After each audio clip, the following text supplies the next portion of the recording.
Kalau korang malas nak pergi kedai semata-mata nak tukar screen protector 17 Pro Max korang beli je screen protector yang macam ni. Yang mana dalam ni dia bagi siap sekali dengan installation tray. Korang just letak je korang punya phone macam ni dan korang just tarik je benda ni untuk tukar korang punya screen protector sekelip mata. Memang senang, mudah dan cepat. Tapi sebelum pasang screen protector, korang jangan lupa untuk clearkan dulu korang punya screen.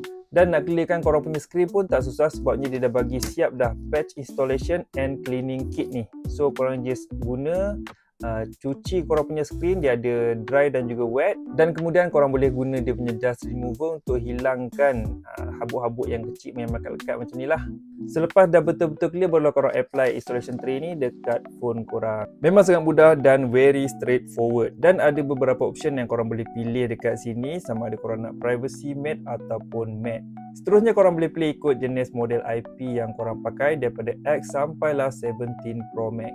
So kalau korang nak cara paling mudah untuk tukar screen protector tanpa pergi ke kedai, korang boleh dapatkan set screen protector daripada TB Tick ni dekat link yang telah disediakan.